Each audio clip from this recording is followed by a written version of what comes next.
Boa noite a todos.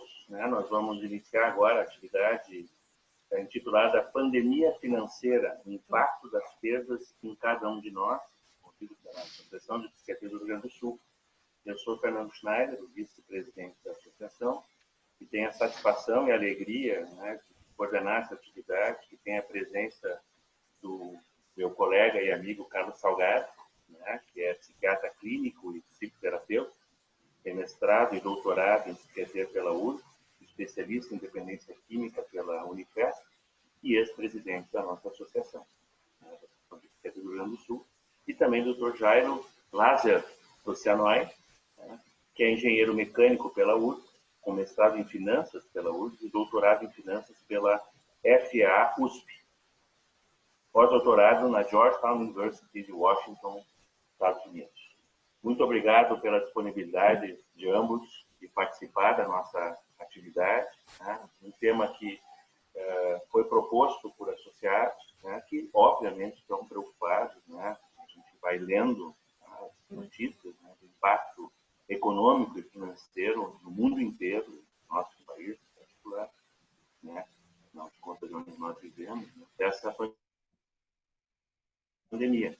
Conforme a gente imaginou e conversou entre nós, a gente daria início, então, com umas colocações iniciais do Dr. Jairo, o Dr. Salgado fará alguns comentários, e todos podem fazer perguntas usando o chat do Zoom, que aparece embaixo ali, digita, e a gente vai passando as perguntas à medida que elas venham para ser um diálogo, para ser uma coisa informal, informativa e interessante. Por favor, Dr. Jairo, seja bem-vindo, boa noite. Boa noite, Fernando Salgado, Associação Psiquiatria do Rio Grande do Sul. Primeiro, muito obrigado a todos que estão nos ouvindo, todos que estão nos vendo. É sempre um prazer a gente poder ficar trocando ideias, ainda mais pessoas com formações diferentes, com áreas diferentes. Isso nos possibilita abrir os horizontes. Eu trabalho basicamente na área de finanças e, portanto, a minha visão é específica desse jeito. Quando eu tenho possibilidade de ter outros conversantes comigo, que me mostrem outras realidades e outras ideias, é sempre um prazer, é sempre uma coisa muito boa e, portanto, eu tenho muito a agradecer. Basicamente, a solicitação que o Salgado me fez foi que eu fizesse um relato geral de como está a situação. Eu não vou entrar na discussão correto, não correto, o que é bom, o que não é bom, eu vou partir para a realidade, e a realidade é uma só. Nós tivemos um lockdown mundial, o mundo parou. Se a gente pudesse imaginar que o mundo deixou de rodar nas 24 horas em que ele roda, é como se alguém tivesse ido lá e segurado a força, e segurou e parou todo mundo. Começou parando pela China, foi indo pela Ásia, Europa, Estados Unidos, acabou chegando aqui no Brasil, América Latina toda, o mundo inteiro parou. E quando o mundo inteiro parou, ele traça uma série de consequências. É bem verdade que nós estamos, vamos chamar assim, preocupados, mas não tanto com o que está acontecendo na China, o que parou na China. O que nós estamos bastante preocupados é o que parou aqui em volta da minha casa, no meu bairro, na minha cidade, no meu estado, as coisas mais imediatas comigo mesmo, como preocupação imediata. Na preocupação imediata, é óbvio que eu estou preocupado com o país inteiro, eu estou preocupado com o continente, com o mundo todo, e estou preocupado muito mais com a vacina, que é a minha reza que saia o quanto antes possível para que a gente tente voltar a alguma coisa, sabe lá o que é o novo normal, ou se é o antigo normal, enfim, alguma normalidade. Muito embora, eu hoje falando do telefone com uma pessoa, e a pessoa me disse, não, mas eu já estou acostumado, já estou trabalhando tudo online, estou achando ótimo, no início eu fiquei um pouco tenso, mas agora está indo tudo bem, e eu fiquei pensando com meus botões, bom, já temos um novo normal, ou seja, as pessoas já estão operando desse jeito, já estão funcionando. Mas quando a gente vai para a economia, a gente tem que se dar conta de algumas coisas. Muito possivelmente as palavras que eu vou usar não são palavras gostosas de serem ouvidas, mas são o jeito que eu enxergo tudo isso. 1, a economia parou. 2, nós ficamos mais pobres. todos nós ficamos mais pobres. Todos nós ficamos mais pobres por alguns fatos que são importantes que a gente se dê conta. Mais pobre porque a gente diminuiu a receita, mais pobre porque os ativos que a gente tem perderam valor, ou seja, os imóveis que eu tinha que valiam X, hoje estão valendo X menos 30% ou 40%. E se alguém não tem essa percepção real de que isso está acontecendo, espera um pouquinho, 30, 60, 90 dias, vai se dar conta, porque se tentar vender esses imóveis ou qualquer outro bem, vai ter que dar desconto. E se a gente entrar nas lojas hoje, algumas que já abriram aqui em volta, elas estão com liquidação. E se elas não fizerem liquidação, não vão encontrar um público comprador. E por que não vão encontrar um público comprador? Porque este público ficou mais pobre. E este público mudou os seus hábitos. E, ao mudar os seus hábitos, está comprando menos. E se ele está comprando menos, ele não entra na loja, a menos que tenha um atrativo extra para ele comprar. E se esse atrativo extra é, na realidade, o desconto. Se não tiver isso, não vai comprar e não vai haver negócio. E ele vai continuar lojista pior do que ele estava antes, ou, enfim, ele tem que achar uma maneira. E essa maneira toda significa que todos nós empobrecemos. Infelizmente, alguns, além de empobrecerem, perderam também um pedaço da receita substancial, se não perderam todos. Nós vamos ter vários desempregados, o nível de desemprego vai subir muito, muito, já está alto, vai ficar muito mais alto.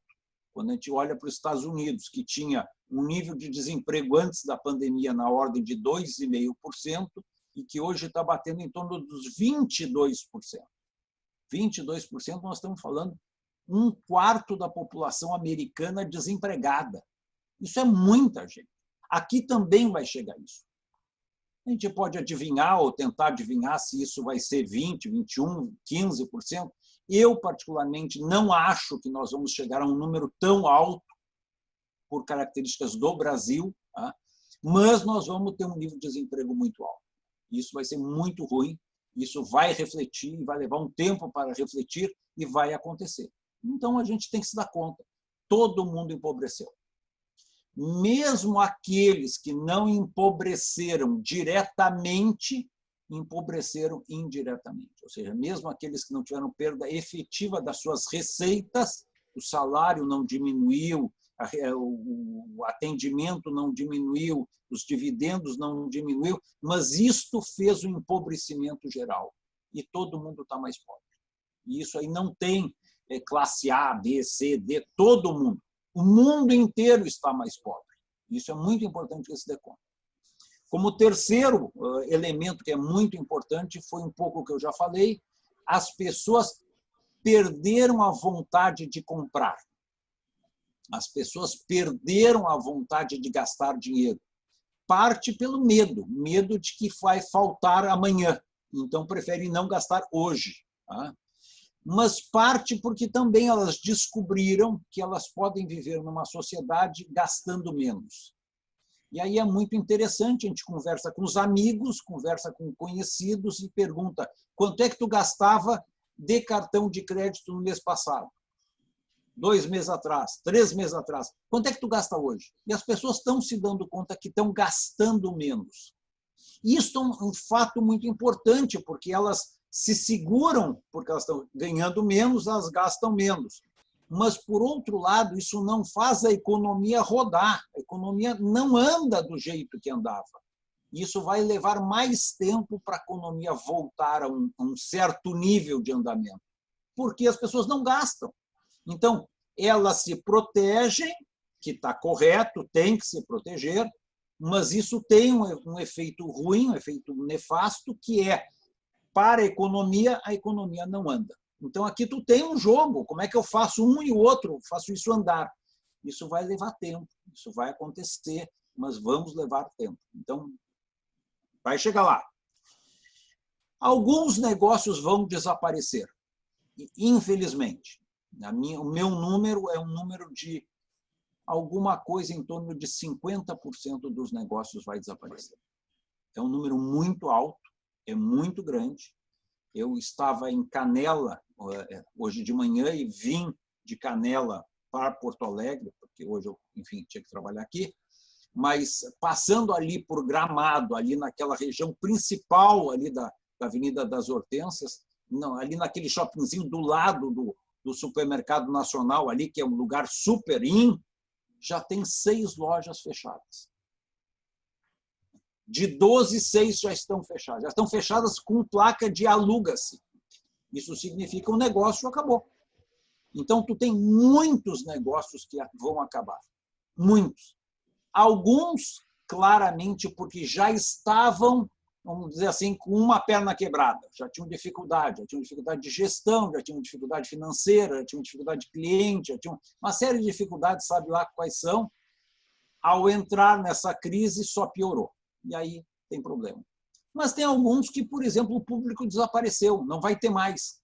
Nós vamos ter problemas sérios na região de hotéis, vamos ter programas turísticos, aviões e uma série de outras coisas que nós temos que mudar hábitos. Nós vamos ter, por exemplo, restaurantes que fecharam. Restaurantes, talvez, que a gente gostaria de a gente ir. A gente estava acostumado a ir, vai lá e chega e o restaurante está fechado. Está fechado porque ou o dono não aguentou, ou o dono ia ter contas para pagar e preferiu fechar, ou até ele olhou e disse, esse meu negócio não funciona mais. Uma pergunta que fica claramente são os buffet, né? Os buffet aquilo. Será que o buffet aquilo vai existir? Será que as pessoas vão ter o hábito de pegar todo mundo na mesma colher, com a chance de passar o vírus ao pegar na mesma colher para se servir? Eu acho que isso é um negócio complicado, acho que isso está mudando a lógica. Né? Vai ser complicado. Se a gente olhar para o hotel, na Serra, por exemplo, os hotéis abriram. Mas ele tem uma regra, depois de usado o quarto, tem que ficar uma semana sem ninguém usar o quarto. Bom, que preço ele tem que botar diária para poder compensar o quarto que vai ficar vazio? Ou ele vai operar perdendo dinheiro. Então, com a quantidade que tem de quartos na região da Serra, não vindo os turistas, porque não tem avião para eles virem, o que vai acontecer com aquela quantidade de hotéis? O que vai acontecer com aquela quantidade de restaurantes? Tem mudanças importantes. Então, eu acho que 50% vai acabar. Tá? Em outras crises, 2008, crises do cruzado, crise do real, quer dizer, teve várias crises que a gente já superou, o índice de quebra era em torno entre 28% a 32%. A nossa crise agora é pior. Então, eu não fico assustado com 50% de quebra. Temos lógicas diferentes, lógicas que a gente está reaprendendo. A primeira delas é essa, os lives, né? Home working, né? Desculpe, home office, não home working. Home working a gente sempre teve desde criança. Mas home office, né? Isso vai mudar nossas vidas. A gente vai olhar para Carlos Gomes e aquela quantidade de prédios empresariais, será que eles vão ter gente para entrar lá?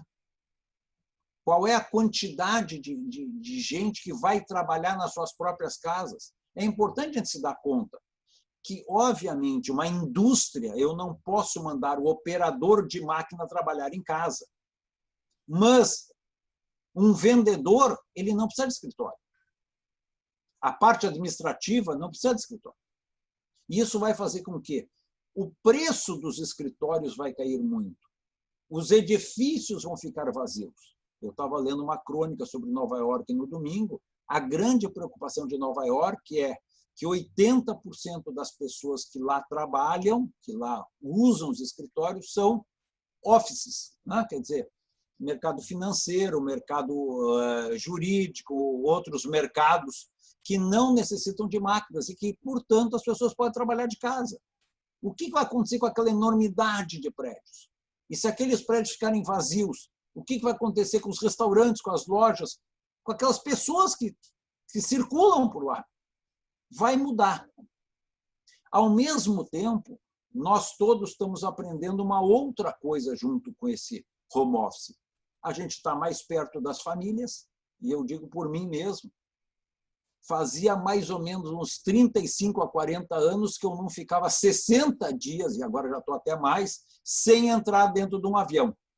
Porque eu vivo viajando. Eu fazia 5, 6, 7 voos por semana. Né? Agora fazem mais de 60 dias que eu não entro dentro do avião. Eu brinco com meus amigos que eu estou com problema no pulmão por falta de pressurização.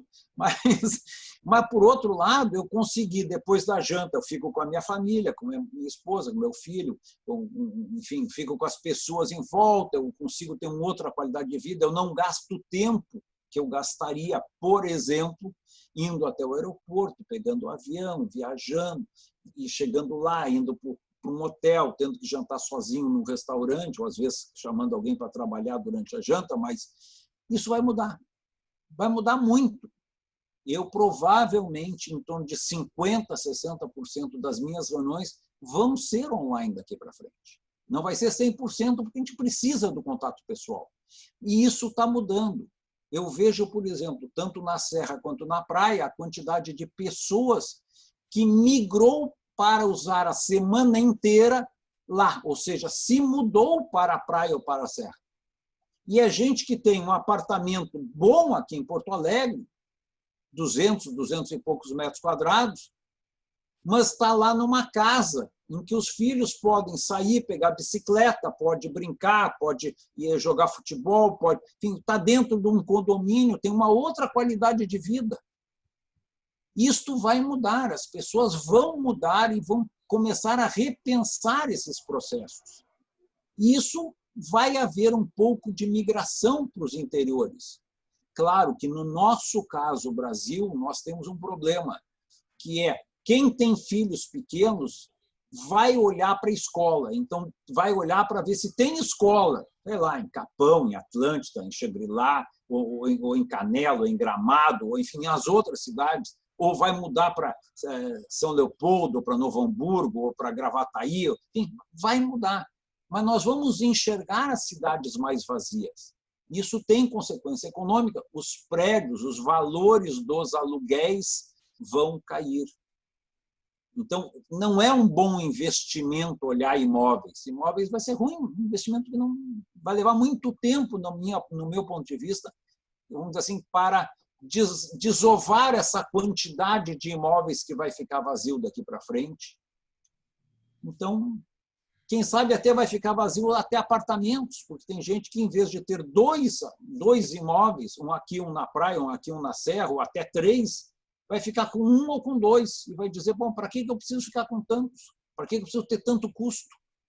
Eu posso ter uma vida diferente, menos custo, eu estou ganhando menos, eu já me acostumei com isso. Nós já estamos 60, indo para 90 dias quase, vivendo num nível, vamos chamar assim, temos muitos médicos, num nível basal menor. Eu como menos e gasto menos e estou vivendo, e descobri que eu posso viver.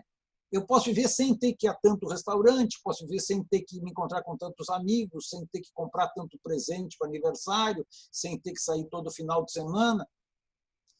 Claro que eu tenho um problema, e esse problema cabe muito na mão de vocês, psiquiatras, aí eu olho para o outro lado, que é o problema da angústia, o problema do medo, o problema da, entre aspas, da loucura, o problema da dificuldade, o problema da solidão. Eu estava conversando com uma pessoa hoje e a pessoa me disse, bom, mas como é que ficam os namoros que a gente acaba encontrando no prédio, acaba encontrando no restaurante, ou acaba encontrando no trabalho? A gente não vai mais encontrar. Não vai mais encontrar. Vai ter que achar uma outra maneira de encontrar pessoas, porque o encontro é uma necessidade do ser humano, e isso vocês sabem muito melhor do que eu. Mas está mudando. Essas mudanças são mudanças que vieram aparentemente para ficar. Acho mais forte elas na Europa, nos Estados Unidos, do que aqui, porque aqui nós somos muito próximos, muito gente, contato físico, muito, sabe, assim, tem esse lado que para nós é muito importante, mas vai operar mudança, vai acontecer, e a gente vai ter que achar maneira de fazer. Tá? Assim como boa parte dos amigos psiquiatras, psicanalistas, psicólogas que eu conheço, passaram a atender de casa, passaram a atender online, que era uma coisa que até bem pouco tempo atrás não era habitual e até era quase que negado. Mas hoje, enfim, é a nova realidade e a gente tem uma novidade. Outra mudança que acontece, então, a primeira, para mim, é o problema, todas as consequências do home office. A segunda claramente, vamos viver com menos, isso tem toda uma modificação, um jeito diferente. Temos, aparentemente, um aumento do cuidado com o outro. Eu não consigo dizer, mas isso vocês sabem muito melhor do que eu, se isso é uma coisa que veio para ficar ou uma coisa temporária.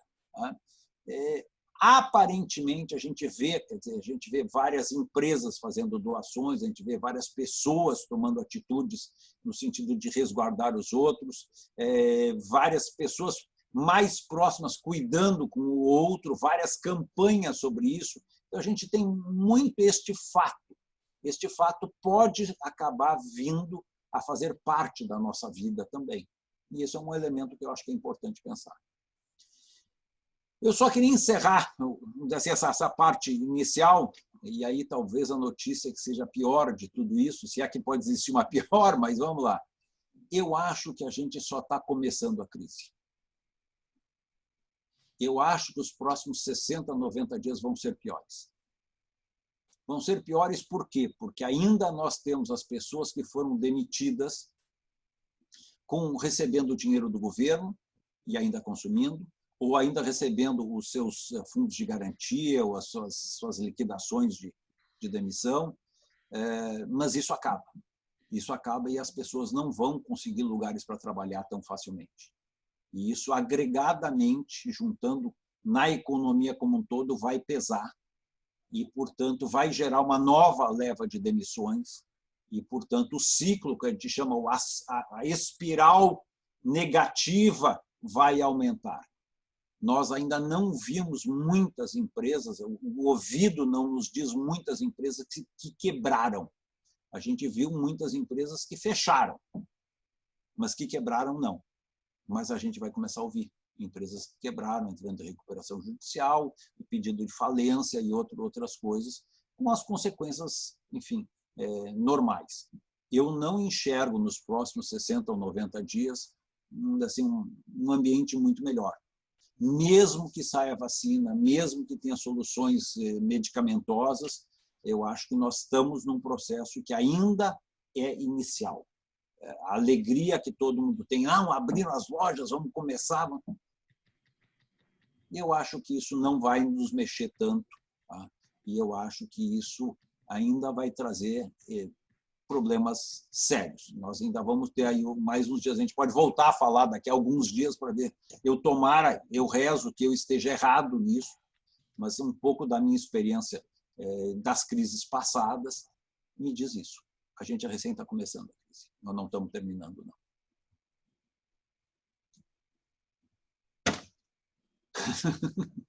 Muito bem. Para dar a largada, então, Salgado.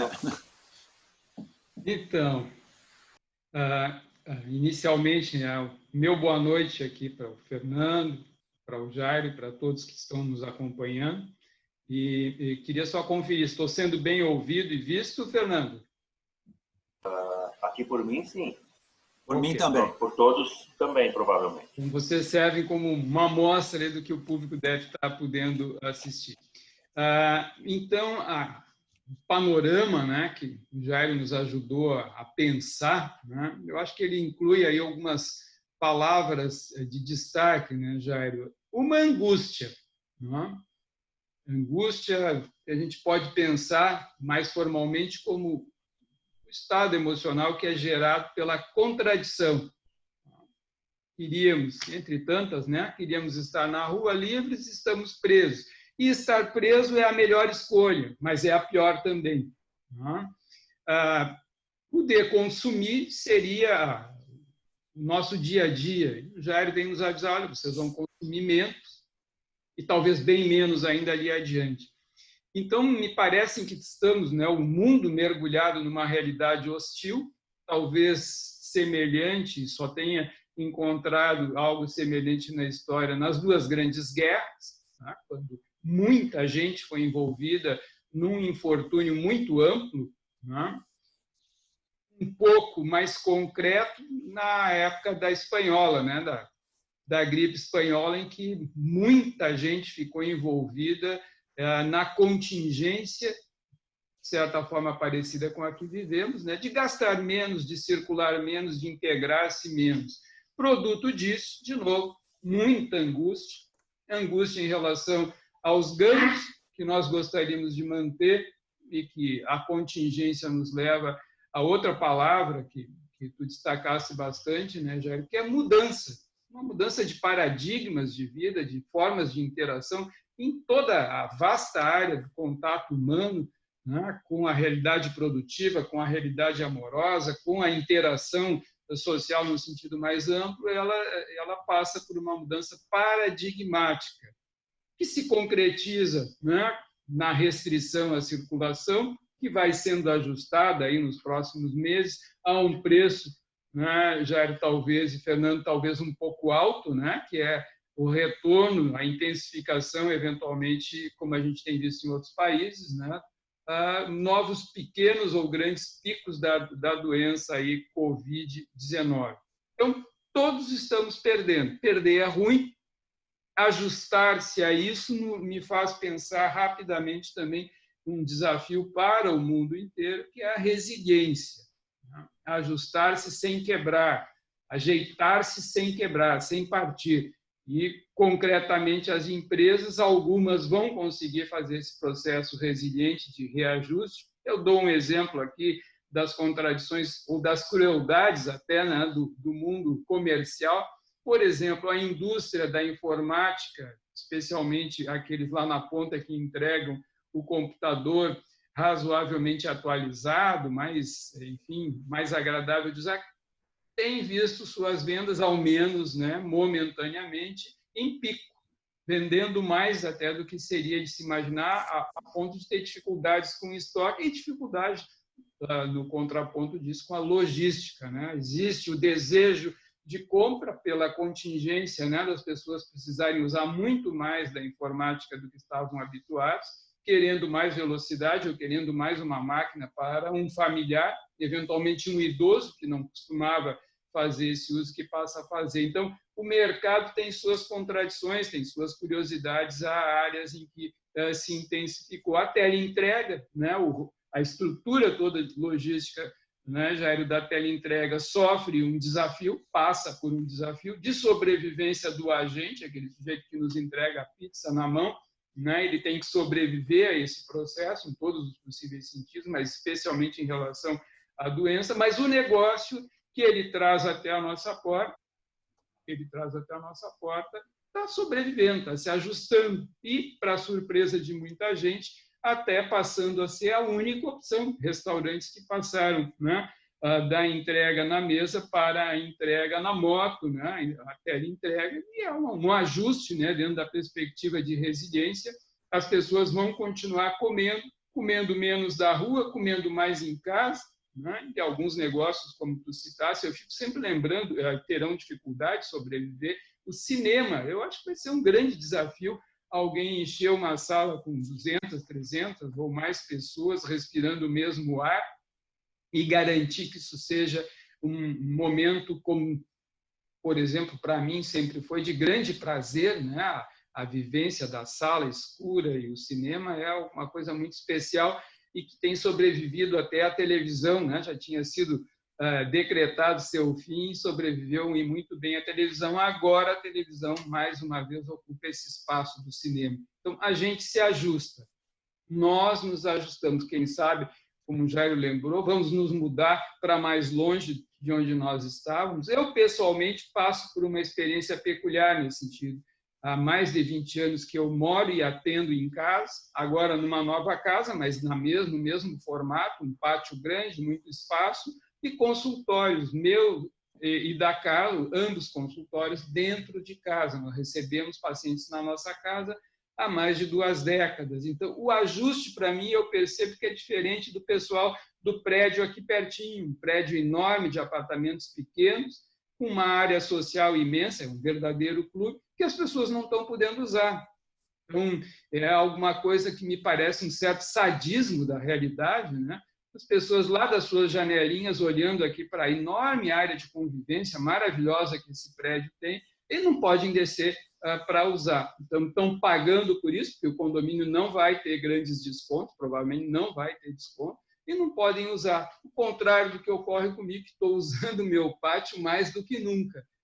Realmente tenho esse benefício. Sem dúvida, que eu já citei isso para mostrar que essa é uma realidade muito fora da curva. A chance de ir para um condomínio na praia, muito fora da curva. A grande massa de todos nós está perdendo emprego, está perdendo perspectiva, está tendo que se ajustar, como, por exemplo, buscar novas atividades. Aquele sujeito que estava no Uber, quem sabe agora está na teleentrega, por uma questão simples de sobrevivência. E como muitos já têm nos dito, o Jairo sublinhou também, e é angustiante, parece que a coisa vai melhorar, mas antes vai piorar bastante. Então, nós parece, e não é só o Jairo que nos chama a atenção disso, desde muitos vieses, especialmente o da saúde, se fala, não, as coisas vão melhorar, mas antes ainda teremos, pensando o país como um todo, uma grande piora. Claro que quando comparamos Porto Alegre com Manaus, parece que nós estamos no céu, né? Estamos vivendo o melhor as melhores das condições, o que não é nenhuma garantia de que em 2, 3 meses isso não venha a mudar e bastante. Mas, então, um dos desafios é organizar as nossas finanças, nós como médicos e assim como vocês, engenheiros na área da economia, todo mundo está se ajustando. Uma surpresa que eu tive, bem na prática, assim, pensando bem na contenção financeira, no ajuste a um novo perfil financeiro que se impõe, é uma coisa curiosa. Fazer o supermercado por teleentrega, com um agente que vai lá e compra para mim no nosso grande supermercado, nossa grande rede da cidade, sai mais barato para mim, porque eu faço uma lista racional, entrego a ele a lista racional e não me arrisco a trazer coisas que são desnecessárias, porque simplesmente eu não vou circular na loja. De certa forma, um alívio para mim, um prejuízo para a rede, que passa a vender bem menos. Mas, na prática, eu fiquei mais racional, muito mais racional, e a gente via alimentos sendo desperdiçados que agora pararam de ser. Então, realmente, imaginando a sociedade como um todo se ajustando, fazendo cada um a sua partezinha da lição, aqueles que conseguirão ainda sobreviver num novo formato. E uma coisa que eu acho que não é alarmista, que o Jairo falou, profissões vão desaparecer, negócios vão desaparecer. E o pessoal que se entusiasmava com esses negócios essa gente terá de partir para novas empreitadas. Voltamos a um conceito que eu acho que é olhar pelo lado positivo, né, Fernando e Jairo, que é resiliência. O mundo tem de fazer, como, repito, fez lá nas 2 grandes guerras, ajustar-se, espernear, lutar e refazer os caminhos. E um outro conceito que eu acho que entra na nossa pauta de uma forma nada piegas e nada, digamos assim, nada bastante verdadeira, é solidariedade. A contingência, como diziam para mim antigamente, a dor ensina a gemer.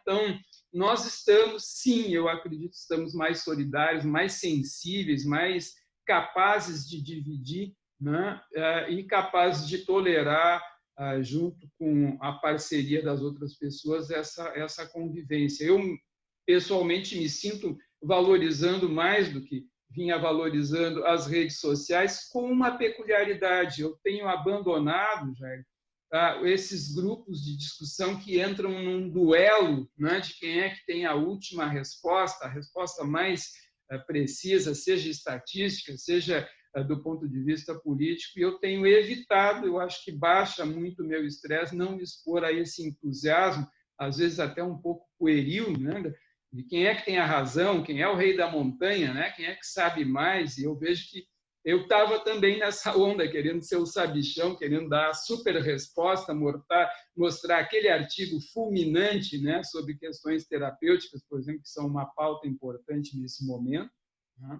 Mas eu acho que esse recuo né, me leva a um tipo de relacionamento nas redes sociais um pouco mais suave e acho que um pouco mais solidário também, de lembrar do fulano, do ciclano que andam, né, como é que estão lá, gente solitária. E aí eu lembrei de uma pequena lista aí de amigos que vivem, e sempre, desde há muito tempo, vivem sós.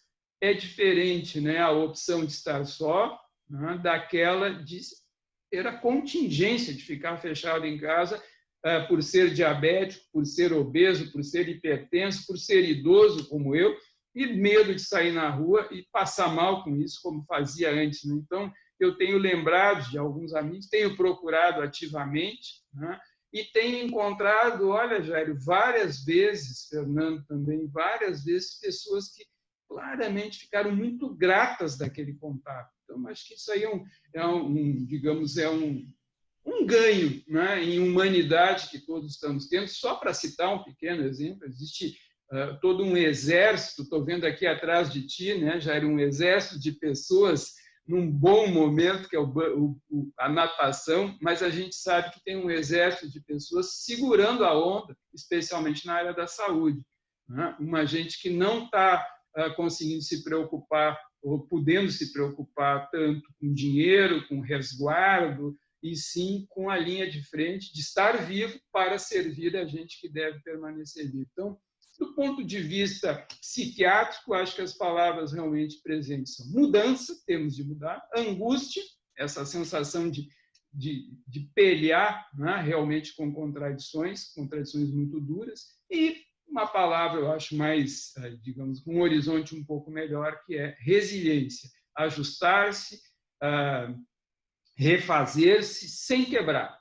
Então, eu gostaria aí, Fernando, que a gente pudesse ouvir um pouco, né, do chat, né, das perguntas e proposições e discordâncias eventuais que a gente possa encontrar com o nosso público. Bom, no momento temos mais de 60 pessoas participando. Lembrando que qualquer participante, usando o chat do Zoom, que aparece ali embaixo, né, clica ali, faz as perguntas, né, que eu vou transmitindo aqui para os nossos debatedores. Né. Nós temos uma pergunta agora. Né? Boa noite. Como o professor enxerga o aumento dos ativos da Bolsa, principalmente em empresas de turismo e companhias aéreas? Seria uma alavancagem para uma possível recuperação judicial?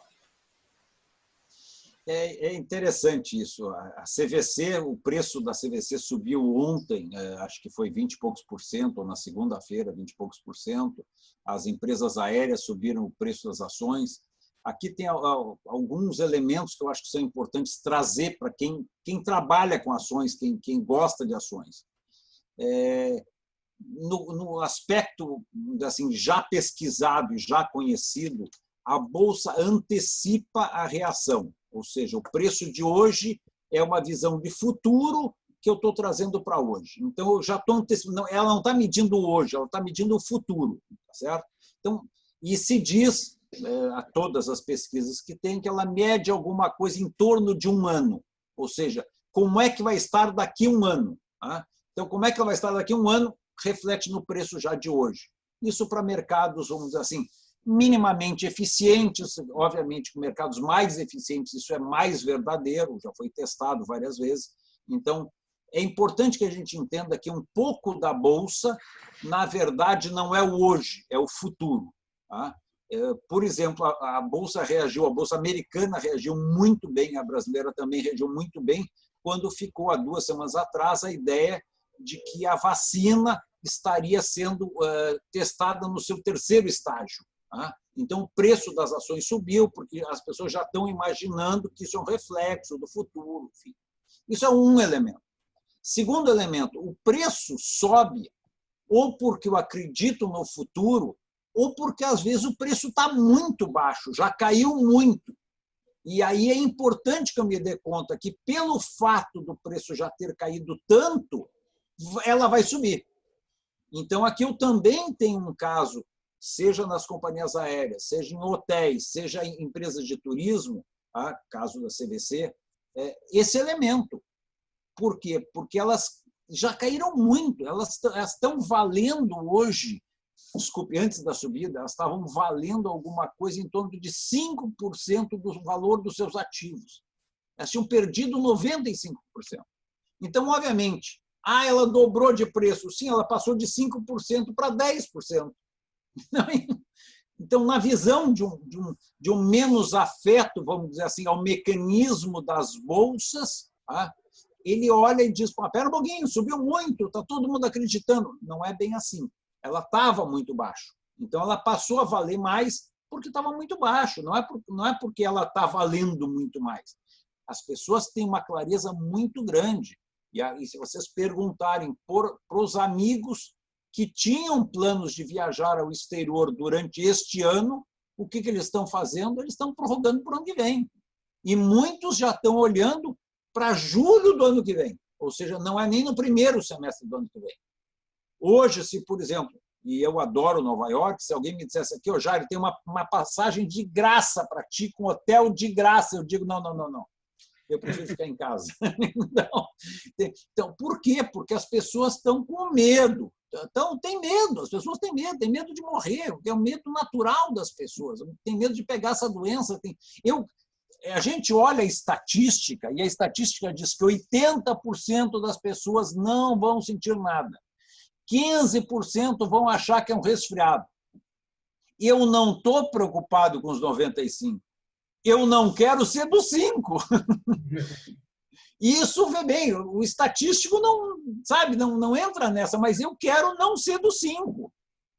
Então, ninguém vai viajar. As pessoas não vão viajar, as pessoas vão ficar e esses negócios vão ficar fechados. E isso infelizmente, é assim. Então, assim, o preço da ação pode estar reagindo por várias coisas. Mas tem ainda um terceiro elemento que a gente, assim, de um modo geral, não fala, mas eu, como sou meio boca aberta, eu falo. Tem especulações também. Tem especulações, tem manipulações, tem gente que pode querer subir, baixar o preço da ação, pode querer vender, então sobe, aí vende um pouco. Então, esses mercados em que são mercados muito pouco líquidos, a chance que eu tenho de ter essas mexidas de preço e encontrar essas altas com volume muito pequeno também são verdades. Então, também tem que olhar isso pelo outro lado. Então, olhar as ações assim, eu não me assusto. Não é uma coisa que me diz muita coisa. Eu tenho que olhar outras coisas para poder ter mais certeza se isso vale a pena. O Jair, eu estava ainda pensando mais um detalhe aqui, né? Pensando no aspecto mais da procura, né? De encontrar uma lógica nisso que a gente está vivendo, e um braço dessa lógica acaba sendo a caça aos culpados, que nós temos visto, né? Entre nós no miúdo e entre cachorro grande como Donald Trump e toda a turma em volta, né? E seus, digamos, cães enormes como ele, né? A caça aos culpados, né? A culpa é de X, a culpa é de Y. E esse esforço, né, que a gente faz pode render reflexão, realmente pode render rearranjos internacionais muito interessantes, até quem sabe, mas a fonte, eu acho, básica disso é essa incerteza epidemiológica. A gente não sabe no que vai dar isso, né? E eu vejo infectologistas, como aqui no nosso meio, Eduardo Sprins, que diz honestamente, olha, o que a gente sabe mesmo é que proteger-se é algo confiável, não proteger-se não é confiável. E se vai ter vacina, se vai funcionar a cloroquina, se vai funcionar o diabo que seja, não se sabe. Então, o que a gente sabe é que proteger-se é um bom negócio. Só que, direto na contradição, né? Proteger-se significa tornar a economia mais frouxa, circular menos, é gastar menos, é ganhar menos. Então, esse atrito que ocorre entre a segurança de cada um, de um privilegiado como tu, que ganhaste uma passagem de hotelaria para Nova York, né, e não quer ir, né, e aquele sujeito que está com uma doença, por exemplo, neoplásica, né, um tumor e que precisaria estar no hospital, está tentando adiar a saída ao hospital por realmente medo com relação à sua sobrevivência. Então, ameaça à vida é ampla, pega verticalmente a sociedade, de resto começou, para ninguém esquecer, começou exatamente por aqueles mais, na nossa cidade também, pelos aqueles mais aquinhoados, aqueles que estavam viajando para a Europa e que vieram testeados de lá, né? Para depois o vírus conseguir se expandir para a comunidade como um todo. Então, assim, não está poupando ninguém. E, claro, quem tem reservas menores está sofrendo muito mais, especialmente quando a única reserva é o seu trabalho, é o seu emprego, e esse emprego sumiu, né? Então, realmente, a tendência é a gente procurar quem é o desgraçado que inventou esse troço. Foi Deus, foi a natureza que pôs em pauta, né, uma nova cepa de vírus, uma nova variedade do coronavírus, o novo coronavírus, como se chama.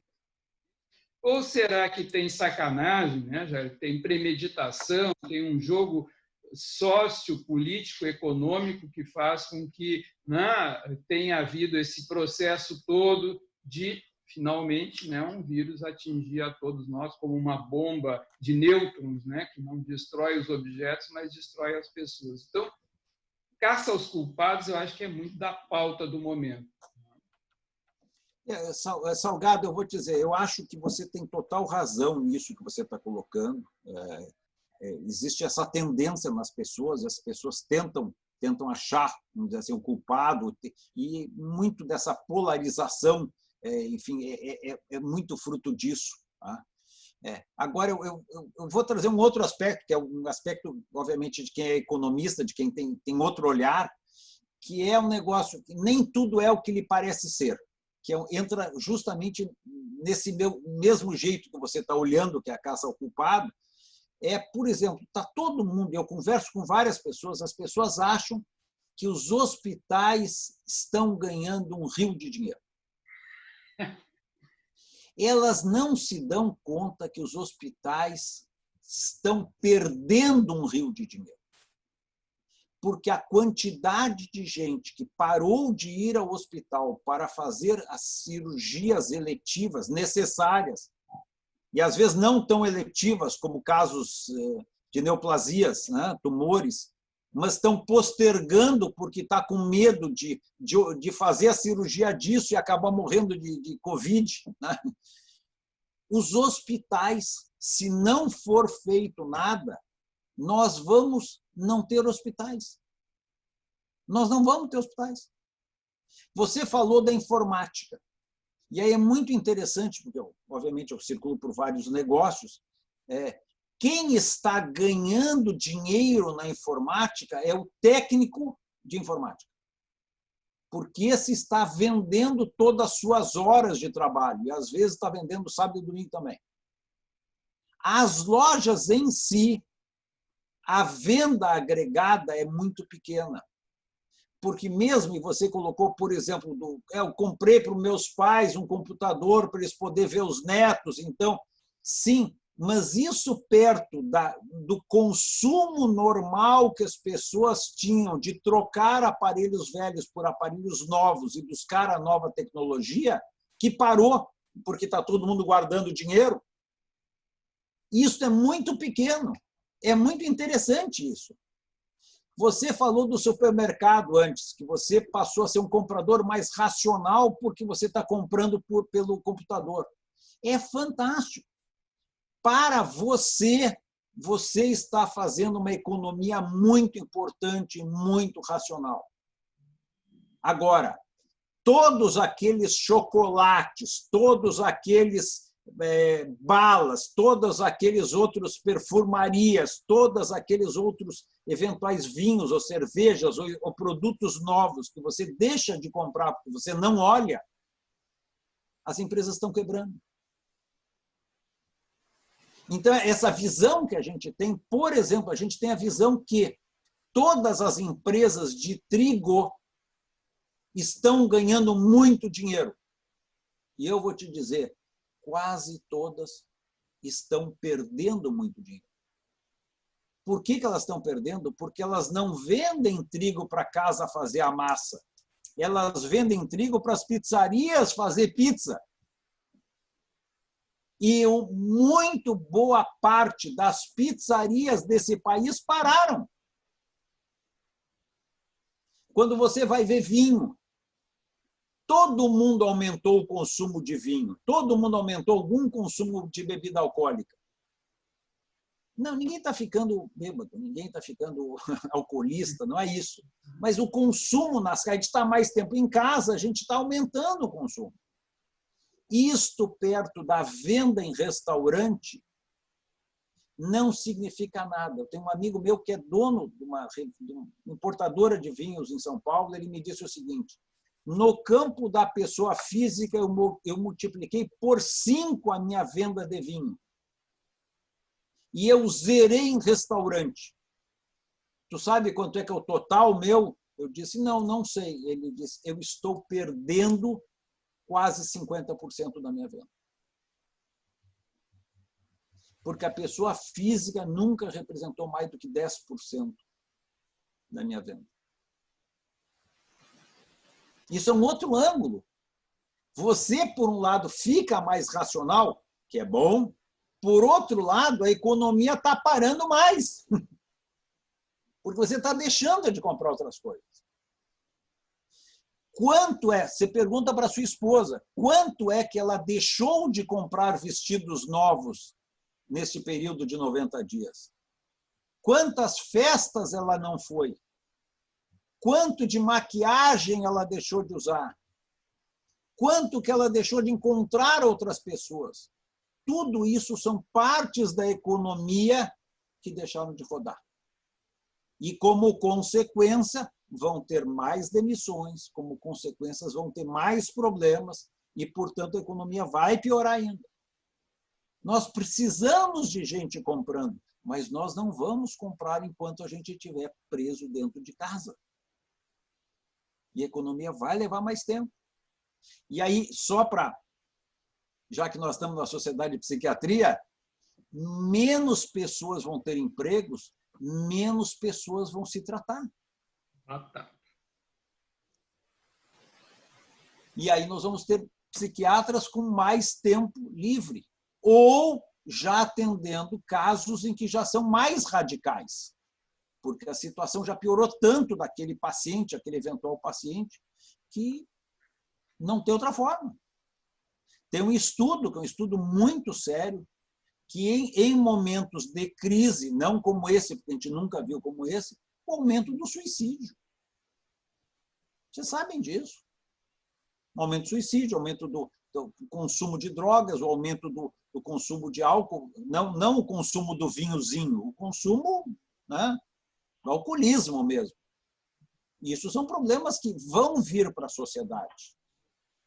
E nós vamos ter que pagar esses problemas todos. Já que tem problemas que a gente vai ter que conviver com eles. Tem gente, como você bem colocou nos restaurantes, que tomou atitudes inteligentes, por exemplo, de ter o delivery. Mas a grande maioria dos restaurantes ou fechou definitivamente, ou fechou temporariamente na esperança de que vai poder abrir e que vai vir o público. O público não está indo. Infelizmente, o público não está indo. Muito poucos restaurantes se prepararam para ter delivery. Muito pouco cabeleireiro foi na casa do cliente cortar cabelo. Como é que esse cara vive? Como é que o barbeiro vive? Como é que a manicure vive? Uma coisa que todas as mulheres lindas e maravilhosas que a gente ama pintam as unhas toda semana. Estão há 90 dias sem pintar a unha. Como é que vive essa moça? Como é que vive o dono do instituto que tem que pagar aluguel?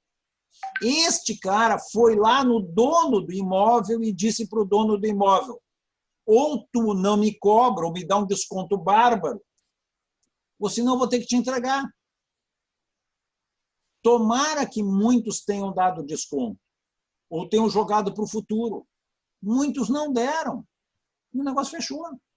E vai fechar, outros tantos vão fechar. Temos aqui mais algumas perguntas. primeira, muito se diz que a Covid tem matado pessoas que já tinham outras doenças. No plano empresarial, a maioria das empresas que estão fechando já não estavam bem. E os divórcios? Estão ocorrendo naqueles casais que já tinham suas comorbidades? Então, pensando na linha bem pragmática, né, do grupo de risco, né, claro que as primeiras vítimas de uma... bom, direto ao assunto de uma pandemia são os mais frágeis, e os mais frágeis são aqueles que já têm condições pré-existentes. E aí a lista, infelizmente, é grande, até porque obesidade, diabetes, hipertensão, cardiopatias, doenças respiratórias crônicas são muito prevalentes. Muita gente já tem isso. E esses são realmente os primeiros candidatos a que a Covid possa abatê-los. Então, o nosso parceiro aí no chat tem razão, né? A primeira leva é a dos mais frágeis, mas a gente tem visto um pouquinho das estatísticas, quem ainda tem paciência de olhar as estatísticas, os números vão avançando em todo o extrato social, em todas as condições clínicas também. Em relação à estabilidade dos casamentos, isso aí é um mistério, né, Fernando? Já o que faz uma família, né? O que faz uma dupla permanecer bem? Agora, sem dúvida, me faz lembrar muito uma expressão que é atribuída aos franceses, que consiste no seguinte cuidado, que um casal jamais deve casar-se antes de acampar, né? Então, acampamento, especialmente quando for à beira-mar sem água doce para o banho, é um desafio para qualquer relacionamento. Então, eu acho que a Covid, com essa clausura que todos estamos vivendo, é um desafio realmente supraliminar para qualquer relacionamento. E aí, o nosso parceiro tem razão. Se houver uma comorbidade, ou seja, se já tiver uma fragilidade dentro desse relacionamento, ele vai explodir, né? Vai ser posto à prova e vai explodir. E um dos desfechos disso aí, de imediato, pode ser a solidão de duas pessoas, no pior momento para se estar só. Então, quem sabe a recomendação geral, quando é possível, né? Bota água na fervura e vamos segurar a parceria, por enquanto, até poder ter um horizonte um pouco mais organizado. A mesma coisa que empregadores, né, Jair, têm feito com seus empregados, na medida do possível, contemporizando, com alguma ajuda do poder público, para enxergar um horizonte um pouco mais organizado. Mas o Jair já nos avisou ali adiante, as comorbidades econômicas vão se impor, né? Salgado, deixa eu adicionar mais uma coisa. Eu não tenho números, porque a gente não tem ainda estatísticas, mas nestes momentos, para empresas familiares, o nível de atrito sobe muito. Especialmente quando eu tenho um dos familiares na gestão da empresa e outros dos familiares fora da gestão da empresa, vivendo dos dividendos da empresa. Então, aí, quem está fora quer pular dentro para ganhar o seu salário, para manter o seu nível de vida, ou quer, vamos dizer assim, retirar o dinheiro de dentro da empresa para manter o seu nível de vida. O que a gente já está vendo, e com 90 dias, tá, que é muito pouco tempo, a gente já está vendo uma quantidade grande de casos que vão cair nos divãs ou nos consultórios terapêuticos, oriundo das, vamos dizer assim, múltiplas visões, eu estou sendo delicado, politicamente correto, né? Assim, múltiplas visões sobre o futuro da empresa, ou sobre como lidar com a pandemia dentro da empresa. E aqui é uma outra área que nós vamos ter problema. Vamos ter problema, isso já é conhecido, e isso vai resultar na ajuda das pessoas.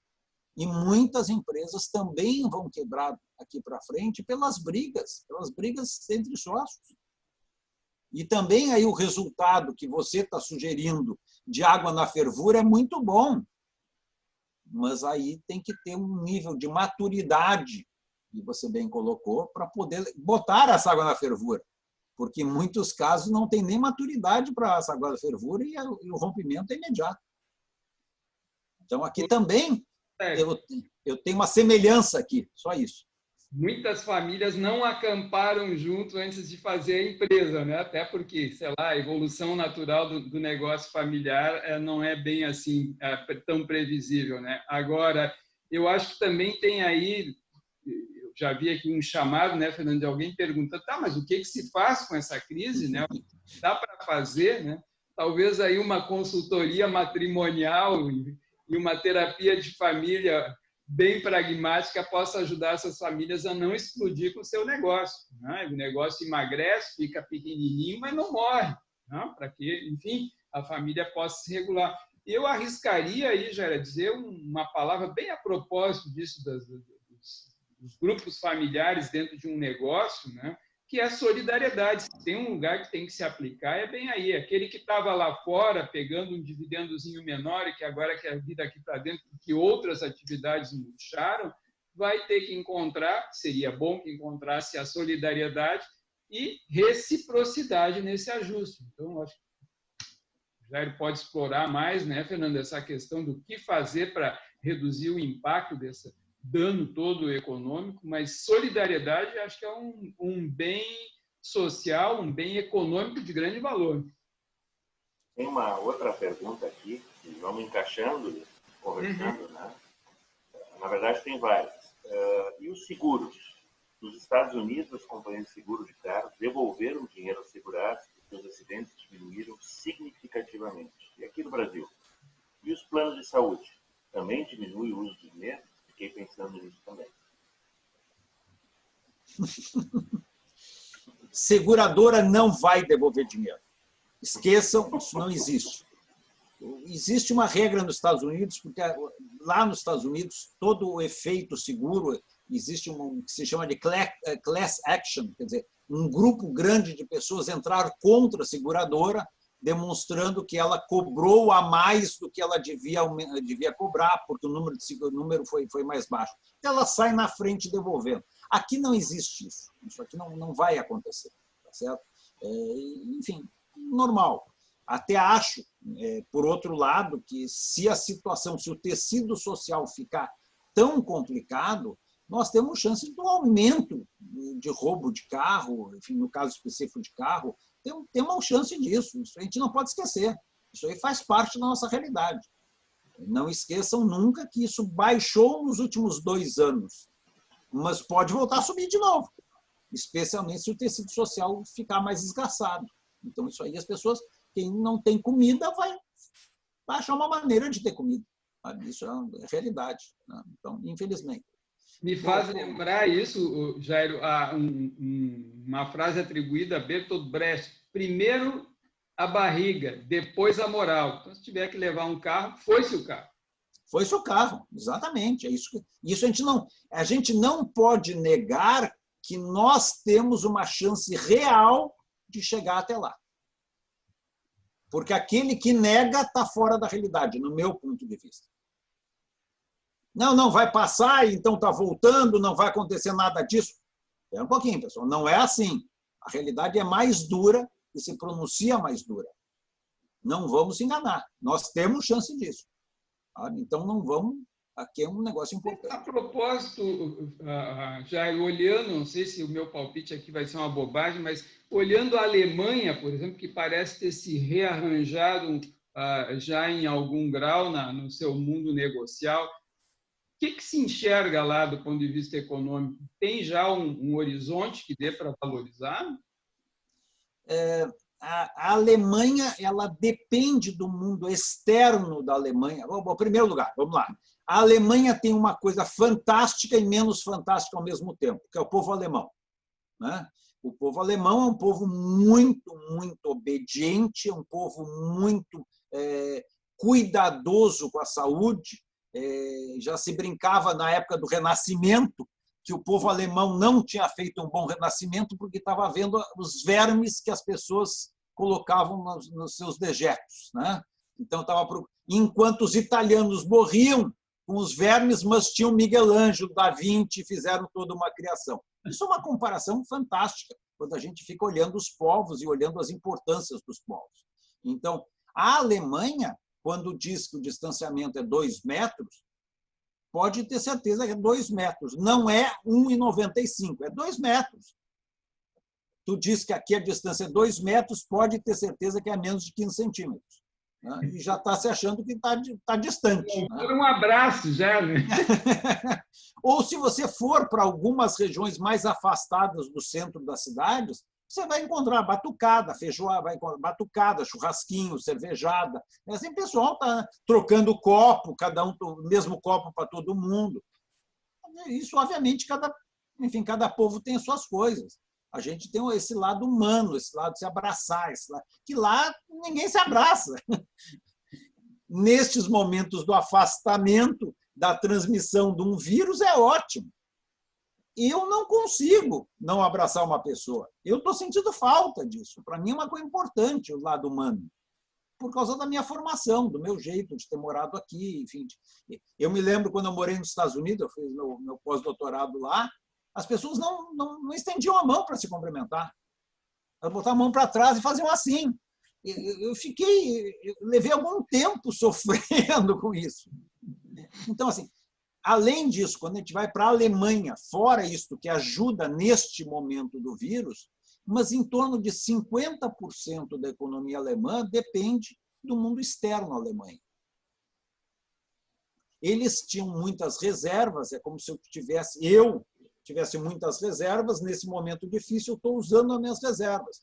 Eu tenho que torcer que eu consiga terminar a crise antes de acabar com o meu porquinho. Porque se o meu porquinho acabar antes, eu estou mal. Então, lá a torcida é justamente essa, é a torcida de que a Alemanha consiga não terminar com o seu porquinho, embora lá tenha um mercado comum europeu, tem o dinheiro, que é o euro, que não é domínio da Alemanha, mas tem as reservas alemãs que fazem que eles, vamos dizer assim, consigam conviver hoje melhor do que em outros lugares. Mas se vocês viram, por exemplo, no auge da crise da Itália, tem uma discussão ferrenha entre a Itália e a Alemanha, porque a Alemanha não deixou entrar os italianos para usar os hospitais alemãos. Onde é que está a solidariedade disso? Que nós falamos há pouco. Né? E foi uma decisão do país, e teve um preço. E a grande questão que a gente olha isso hoje, a nível mais macro, será que a União Europeia vai resistir a isso? Porque os países, falando de forma muito efetiva, não ajudaram nem a Itália, nem a Espanha. E deixaram uma quantidade de mortos imensos quando seus hospitais não estavam tão lotados. Qual é que vai ser a consequência? Faltou solidariedade. Aqui nós temos problemas. Mais uma pergunta, observação. Os preços dos supermercados estão altos. E a gente vê que eles estão sempre lotados. E os profissionais da saúde estão tendo uma diminuição nos consultórios por medo dos pacientes irem presencialmente, mesmo com todos os cuidados. O que vocês acham que vai acontecer? Olha, eu vou arriscar um palpite. Eu acho que vai acontecer assim, nós teremos uma curva, né, como estamos assistindo, né, de esvaziamento dos hospitais. Aliás, como o Jairo bem falou, os hospitais estão pedindo pacientes, né? Então, teremos uma curva momentânea de redução da procura e, quando houver realmente a contingência de precisar, de não ter mais como adiar, teremos uma sobrecarga no regime público, no ambiente público. Então, os hospitais públicos é que vão ter o rescaldo desse esfriamento da economia na medicina privada. Então, e eu acho que isso vale, né, Fernando, para todos nós médicos. Né? Nós vamos assistir um esvaziamento, mesmo que parcial, dos nossos consultórios, e ali adiante a rede pública vai receber boa parte dessa gente que vai mudar de regime econômico, porque, enfim, acho que aí ficamos no óbvio. Então, eu acho que esse é o desfecho. Não sei se o Jairo tem um comentário sobre isso. Eu acho que esse é o desfecho, e aí voltando à pergunta anterior que o Fernando fez sobre os planos de saúde, eu acho que a gente pode juntar nisso. Os planos de saúde, neste momento, estão bem, estão sobrando dinheiro, porque eles estão tendo uma incidência muito mais baixa. Está tendo muito menos cirurgias, muito menos consultas, muito menos... Óbvio. Mas no espaço 2, eles vão perder estes, vamos dizer assim, associados que perderam seus empregos. Então, a perda de receita desses planos de saúde vai ser muito grande. E vão ter, eventualmente, para aqueles que ainda estiverem vinculados aos planos de saúde, um aumento de demanda muito grande, que é esse represamento que vai começar a acontecer. Isso é muito grande. Agora, eu queria fazer um outro comentário, que é dentro daquela lógica que nem tudo é o que lhe parece ser, sobre os supermercados. Os supermercados, todos nós achamos que eles estão ganhando um rio de dinheiro, que eles estão super cheios. Eles estão cheios vendendo os produtos de primeira necessidade. Bingo. E eles não têm, nos produtos de primeira necessidade, margens muito boas. Então, nos produtos de primeira necessidade, as margens são pequenas, porque eles têm que vender volume. Alguns supermercados vão ter problema, apesar de venderem muito leite, muito pão, muita carne, muito frango. Papel higiênico. Assim, papel higiênico, tá certo? Coisas de limpeza que eles estão vendendo muito, mas eles não estão vendendo aquilo que fica no segundo andar, que são os presentes, os eletrodomésticos, aquelas outras coisas que dão para eles margem melhor. Então, eles não estão ganhando dinheiro. Eu não conheço, eu não atendo nenhum supermercado, mas eu atendo 2 fornecedores de supermercado. Um em São Paulo, um em Santa Catarina. E assim, não é tanto assim quanto se imagina. A imagem é um pouco diferente. As cestas das pessoas comprando é uma cesta com o ticket médio mais baixo. E dentro daquilo, Carlos, que você falou, compra mais racional. A compra mais racional deixa menos ganho no supermercado. Próxima pergunta. Acredito que a população, em um geral, terá uma absorção de diferentes comportamentos no dia a dia. Em termos de consumo, o senhor acredita que teremos mudanças expressivas de comportamento, tanto do consumidor, modo de consumo, frequência, forma de adquirir produtos e serviços, quanto dos estabelecimentos, em termos de serviços e formatos ofertados?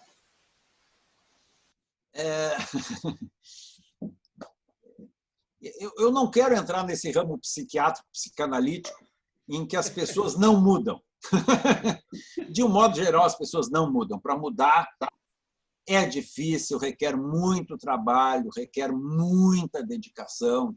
Você sabe muito melhor do que eu tenho uma formação muito pequena e experiência muito pequena nisso, mas, assim, mudar é difícil. Nós temos hoje vários filósofos falando sobre o futuro e sobre as mudanças. Todos, menos um, diz que vão mudar. Quem está dizendo que não vai mudar é o Pondé. O Pondé ele é muito claro, ele diz, nós vamos ter uma mudancinha agora, sabe, pequenininha, né? Daqui a pouco volta tudo como era antigamente, porque as pessoas, para terem mudanças, tem que ser coisas profundas. Muito provavelmente, eu até conheço o Pondé, enfim, mas não sei se ele algum dia fez análise, ou faz análise, ou enfim, sabe o valor da mudança ou não, porque isso são coisas, enfim, mais complexas. Mas, assim, eu acredito no que ele está dizendo. Mas, ao mesmo tempo, acho que algumas coisas, movidas pelo interesse econômico que está por trás, vai mudar. Uma delas é o home office. O home office vai mudar porque as companhias vão economizar muito dinheiro não tendo os funcionários dentro de um prédio que custa caro, o prédio, a manutenção, a luz, os sistemas, tudo isso custa muito caro. Então, economicamente, para estas empresas, ter os seus funcionários trabalhando nas suas casas, em que ele não está pagando aluguel, não está pagando a luz, não está pagando água, não está pagando café, não está pagando nada disso. Mesmo que ele dê um aumento para o funcionário e cubra os custos desse funcionário lá, para a empresa não ter que ter um local, um andar, vocês imaginam um andar na Paulista, um andar na Faria Lima, um andar na Berrini, um andar na Carlos Gomes, um andar no Moinhos de Vento. Um andar é caro, é muito dinheiro. Isto vai mudar. Isso vai mudar com certeza. Então, tem algumas coisas que vão mudar. Eu, por exemplo, acho que uma coisa que vai mudar, mas isso é um acho, tá? E aí eu sempre digo que é uma parte do risco que eu tomo do achismo, tá? Mas eu acho que, por exemplo, a educação também vai mudar. Uma parte da educação vai ser à distância, mesmo para as crianças. Eu acho que isso vai ficar.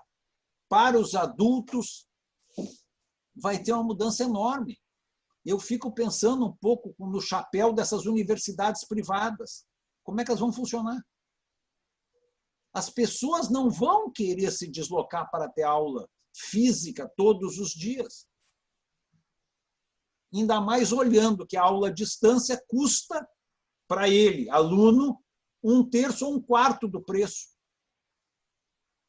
Então, esse sistema todo, que nós até março tínhamos uma visão de que a aula à distância era de menor qualidade do que a aula presencial, vai mudar. Porque hoje a gente está vendo que é obrigado a ter o mesmo nível. Então, ao fazer isso, nós estamos vendo que este setor também vai ter que mudar. Outro setor que eu aposto que vai mudar são os shoppings. O shopping vai ter que mudar. O shopping não vai conseguir viver da venda dos produtos que acontecem no shopping. Ou o shopping vai caminhar para um lugar de entretenimento ou uma coleção de restaurantes, porque as lojas, no meu ponto de vista, vão ser nada mais, nada menos que showrooms. Não mais que isso. Os estoques vão ficar fora, as entregas vão ficar fora, as compras vão ser fora. O jeito que está aumentando a compra online, a cada mês tem batido entre 10% a 15% o aumento das compras online. As pessoas não vão querer ir numa loja para fazer compra. Ela vai lá olhar como é que é. Olha, nós ainda temos problemas estruturais. Eu estava conversando com uma pessoa. Por exemplo, roupa, nós aqui no Brasil ainda não temos padronagens de tamanhos. Então, isso é complicado. Mas se você for nos Estados Unidos, você encontra o problema da cintura, o problema do tamanho e o feitio. E você sabe que aquela cintura com aquele tamanho vai servir para você. E por isso você consegue comprar pela internet. E aliado à possibilidade que, se você não gostar, você devolve. Tem junto lá um negócio para devolver de graça. Isso nós vamos mudar. Isso está chegando e vai acontecer mais. Então, tem algumas coisas que vão mudar. Tem outras coisas, como, por exemplo, boa parte da nossa roupa que a gente compra, ela vem do Sudeste Asiático ou da China. Não vai vir mais. Vai ser confeccionada no Brasil e vai sair mais caro do que nós estamos acostumados a pagar. E como é mais caro... Menos roupa, né, Jair? Menos roupa. Nós vamos ter menos roupa. Nós vamos comprar menos roupa. Então, alguns hábitos vão mudar. Alguns não vão. E na esteira dessa mudança que tu citas aí, que inclui o tele, né? Sem dúvida, o Fernando vai concordar comigo que aquilo que se ensaia, né, Fernando, faz algum tempinho, que é a telemedicina, no sentido mais amplo, vai ter que explodir. Ou seja, fico imaginando uma cidade como São Paulo, né? Obrigar um sujeito a atravessar a cidade com chuva e inundação para se fazer presente numa sessão de psicoterapia vai ser um grande desafio. Vai ser muito difícil convencer o paciente, depois, inclusive, de já ter tido a experiência mais massiva atual, né, de que as coisas com suas limitações funcionam, convencer o sujeito a entrar num carro, correr o risco de um assalto ou de se afogar num viaduto ou num túnel paulistano, o sujeito não vai de jeito nenhum. Né? Vai trocar de profissional para não ter de se submeter a esse périplo. E em sentido mais amplo, né, estou falando já direto aqui, né, Fernando e Jairo, da nossa atividade, que é a psicoterapia, uma parte da nossa atividade, imagino a medicina como um todo. Pediatria, então, que já fazia muita telemedicina desde, sei lá, anos 50, através do telefone, vai ser cada vez mais realmente tele. Ou seja, a telemedicina vai se ampliar, vai sofrer uma aceleração brutal nesse período. Mas, Salgado, isso não vai ser só na medicina. O advogado vai mudar completamente. Ele vai ter o primeiro contato com o cliente na contratação inicial, no desejo, e depois o relacionamento vai ser via tele. E aí, sendo via tele, para que ele precisa de um escritório suntuoso, com tantas pessoas trabalhando, secretárias? Não vai ter. Vai mudar. Ele vai ter gente trabalhando com ele, cada um nas suas casas, e é isso que vai acontecer. Eu vi uma matéria, não vou recordar onde, que estava discutindo precisamente essa ideia das mudanças pós-pandemia, e o autor ele dizia que mais do que mudanças, ele estava observando um aceleramento de processos que vinham acontecendo lentamente. Um exemplo é esse, né? O home office, o atendimento à distância. É isso aí. Então, tem algumas coisas que vão... e aí, assim, aí é o meu ceticismo pessoal, Salgado. Eu não acredito nessa solidariedade do ser humano por muito tempo. Eu acredito neste momento. Neste momento, a gente se lembra de amigos, telefona, pergunta, enfim, manda e-mail, manda WhatsApp, ou Telegram, ou qualquer outra coisa. Mas, assim, quando a gente voltar para o ajeitar da vida normal, a gente não vai dar bola. Passado o estresse, a gente volta ao basal. A tendência é essa, e mudança humana realmente é um grande desafio. Agora, para quem tem um emprego, eu acho que a mudança vai ser garantida. Né? Sim. Nós estamos nos aproximando do horário previsto do término. Até uma das perguntas que veio era exatamente essa, do impacto econômico da telemedicina. Mas tem duas perguntas, uma o Salgado até já fez referência, e outra elas estão no mesmo caminho. Uma seria, existiria alguma coisa a ser feita para tentar minimizar os efeitos da pandemia econômica? E a outra é, pode nos dar um conselho equilibrado a respeito de uma busca de segurança para nós profissionais autônomos? Socorro! Hoje, a gente já tem lido várias pessoas no mundo inteiro questionando esse lockdown que nós estamos vivendo. E esse é um questionamento muito sério e é real. Muitas pessoas levantando, inclusive infectologistas levantando a necessidade de fazer isso desta forma, essa paralisia total. Então, isso teria mudado de forma substancial a economia, a pandemia econômica. Não teria mudado, provavelmente, a pandemia sanitária, vamos chamar assim. Mas isso era uma possibilidade que a gente tem que examinar. Sobre a situação individual financeira de cada um, eu vou dizer o que eu faço para mim há muitos anos. Tem que ter um porquinho. Tem que ter uma reserva. E essa reserva tem que ser líquida, ou com uma capacidade de liquidez muito grande. E eu tenho que olhar para frente, eu tenho que ter, sei lá, no mínimo 6 meses de vida, a gente imaginando que 6 meses seja o tempo suficiente para mim me rearranjar, para mim me reestabelecer, mas eu tenho que ter esse porquinho. E se chegar a data em que eu começar a consumir esse porquinho, eu tenho que frear o meu consumo, eu tenho que rearranjar a minha vida, eu tenho que ter uma noção muito clara disso.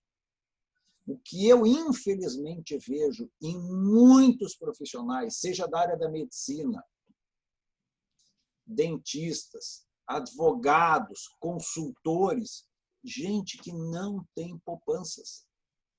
E gente que me diz, não, mas eu não consigo ter poupanças. Não existe isso. Tem que fazer poupança. E não é poupança em imóveis, é poupança líquida. Porque hoje, quem tem muitos imóveis, e aí eu conheço também várias pessoas que têm imóveis comerciais, que estão ficando vazios. E, ao ficarem vazios, eles vão ter daqui para frente um custo extra de pagar os condomínios, que é mais complicado ainda. Vão ter que desembolsar dinheiro. Não estou nem falando da manutenção ainda, mas os condomínios vão ter que pagar.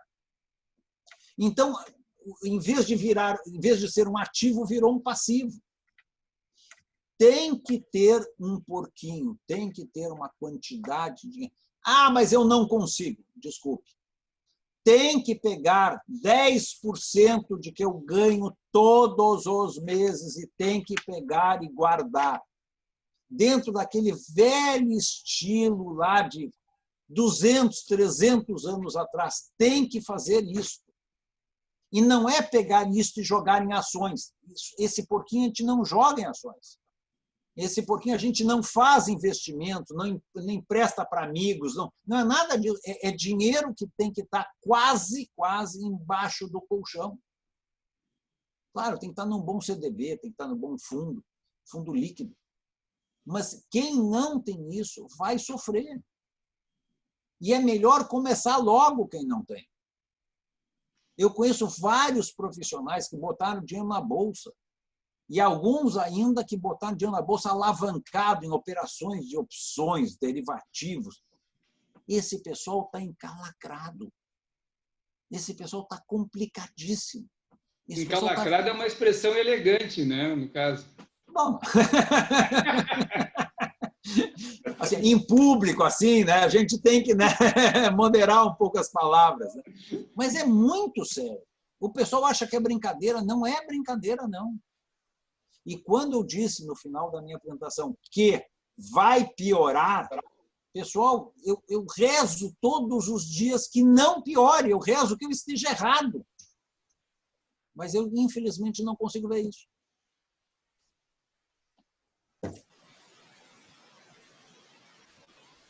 Nem eu. Nem eu. Gostaríamos de poder ter algo diferente, né? Mas não podemos fugir da realidade. Não. Acho que a realidade ela se impõe, ela está aí. E coitado é daquele que não consegue enxergar minimamente essa realidade. Porque o sofrimento dele vai ser o dobro ou o triplo. Vocês sabem melhor do que eu isso. Isso é o roubo de Freud. É aquela coisa clássica, né, Fernando Jairo? Você pode desconsiderar a lei da gravidade, mas ela não te desconsidera. Ela é inclemente e economicamente, financeiramente, a coisa é muito assim. Então, esse aconselhamento financeiro, acho que aí é muito bem-vindo para todos nós. Né? Ter uma gordurinha para queimar ali adiante, né? Sempre é algo muito prudente. Né? Então, é assim que é. E quem não faz isso sofre mais. E no caso de vocês, eu adicionaria mais uma coisa. Porque eu vejo que acontece comigo também isso. Às vezes tem pacientes, e eu tenho clientes, que não têm condições de pagar. E se nós não ajudarmos, eles vão quebrar. E a gente tem que ajudar. E quantas vezes eu trabalho de graça. E eu também acho que vocês, terapeutas, também acabam trabalhando de graça. Na aposta da recuperação dessas pessoas, para ajudar essas pessoas na dificuldade delas. Vocês não são seres não humanos. E eu acho que isso é válido para vocês, é válido para os advogados, para os dentistas, acho que é válido para todo mundo, para todos nós. Entende? ver assim, Jair, uma coisa que tu comentasse para todos nós, acho que sublinhasse bastante, que é o emaranhado, a economia é um emaranhado, ou seja, quando eu ajudo alguém a seguir adiante, a seguir produtivo, eu estou ajudando um tecido social e econômico todo a seguir produtivo. Então, é, na verdade, um investimento na harmonia razoável econômica dentro desse modelo que a gente vive, que pode ter seus ajustes. Mas, assim, ver o meu interlocutor como alguém dentro de um tecido do qual eu faço parte, acho que ajuda muito a ideia da gente poder ser solidário no melhor sentido, até mais pragmático. Mas não sei, acho que o Fernando está nos avisando aí que está chegando a hora, se é que já não chegou. É que quando o papo é gostoso, a gente acha que está indo, mas a gente tem que... Madrugada Exatamente, dele. Mas a própria permanência dos participantes que a gente consegue monitorar mostra que o papo realmente está interessante. Né? Que bom. Mas, enfim, né, no avançado da hora, né, nós vamos ter que encerrar a nossa atividade de hoje. Em primeiro lugar, muito obrigado, Jair, obrigado, Salgado. Foi extremamente interessante. Né? Eu acho que se a gente deixasse fluir, assim, a gente teria muito ainda para conversar. Ocorreram várias coisas, mas, enfim, quem sabe num outro momento, né, a gente possa se reencontrar, né, conversar dos desdobramentos, quando a gente puder ver algumas coisas mais claras também, né, já que está mais cheio de dúvidas do que certezas nesse momento. Fernando, Salgado, muito obrigado pelo convite, Associação de Psiquiatria, muito obrigado. Obrigado a todos que estavam até aqui. Eu fico muito contente em ter participado, em ter fluído o papo do jeito que fluiu, a gente não notou o tempo passando. Me coloco à disposição da associação, de vocês profissionais ou de qualquer uma, para voltar a conversar, discutir, enfim, trocar ideias. Por favor, fiquem super à vontade. Para mim é um prazer aquilo que a gente pode ajudar a conversar, trocar ideias. Eu garanto que sempre o meu aprendizado é maior que o de vocês. Mas eu sempre tento passar alguma coisa se eu puder ajudar. Então, muito, muito obrigado. Também agradeço, Jair e Fernando, os nossos queridos aí que estão conosco, né, nessa conexão. Aliás, lembrando, a PRS conseguiu organizar muito bem, me parece, né, Fernando, essa conexão entre nós todos, porque, para mim, aqui tem sido de excelente qualidade esse tempo inteiro. Então, acho que seguimos aí inquietos com isso, pensando em mudar, e eu acho que essa é a mensagem principal, né? Ou mudamos ou quebramos, então vamos mudar. Então tá, boa noite a todos, muito obrigado e até a próxima. Boa noite, até a próxima. Obrigado. Tchau, prazer, Jair. Prazer, Fernando. É prazer.